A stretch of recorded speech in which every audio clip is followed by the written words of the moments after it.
உங்களில் எத்தனை பேருக்கு இது தெரிஞ்சிருக்கும்னு எனக்கு தெரியல. சும்மா நீங்கள் ஒரு சாதாரண பைக்காக தான் நீங்கள் அதை பார்த்துருப்பீங்க. நான் பேசுகிற பைக் எது தெரியுமா? யமஹாவோட MT 150cc bike. another bike அப்படின்னு உங்களுக்கு தெரியுமா தெரியாதான்னு எனக்கு தெரியல.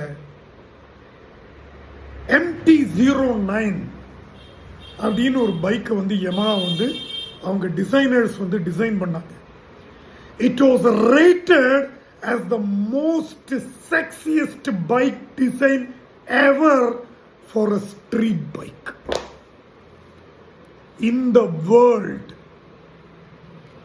அந்த டிசைனை ஒரு காம்ப்ரமைஸும் பண்ணாம 1:1 ரேஷியோவில் டிசைன் பொறுத்த வரைக்கும், சைஸ் இல்லை, டிசைன் வந்து 1:1 ரேஷியோவில் இந்தியாவில் யமஹா நம்ம பைக் வேரியன்ஸுக்கு அப்படியே ஒரு கிஃப்ட் மாதிரி கொண்டு வந்து கொடுத்துருக்குறாங்க. அதுதான் MT 150cc மிஷின். ஓகே, இதுக்கு எல்லாத்துக்கும் மேல உண்மையாலுமே ஒரு டிரான்ஸ்ஃபார்மர் டிசைன் அப்படியே எடுத்து கொண்டு 2 வீலுக்கு இடையில ஃபிக்ஸ் பண்ணி அப்படியே கொண்டு ரோட்ல ஓட விட்டாங்கன்னா அதுவும் யமஹாவோட MT தான்.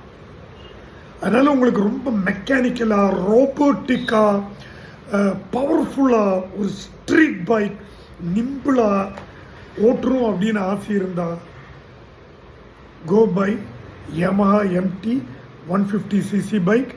இன்னைக்கு அதுக்கு காம்படிஷன் மார்க்கெட்லேயே கிடையாது. இந்தியாவில் மட்டும் இல்லை, ஆல் ஓவர் த வேர்ல்டு நான் சொல்கிறேன். அதுக்கு ஒரு அளவுக்கு காம்படிஷனாக வந்தது தான் நம்ம KTM டியூக்கினுடைய அவங்களோட அந்த ஒரு டிரான்ஸ்ஃபார்மர் ஸ்டைல்.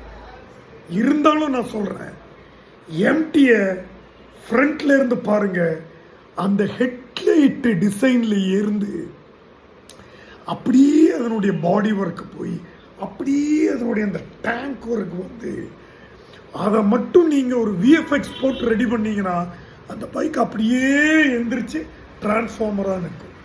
சீரியஸ்லி. அதனால் MT வச்சிருக்கிறவங்கெல்லாம் யூ கைஸ் ஆர் லக்கி. நீங்களும் அந்த மாதிரி லக்கியாக இருக்கணும்னா போய் MT பைக்ஸ் வாங்குங்க. பாய்.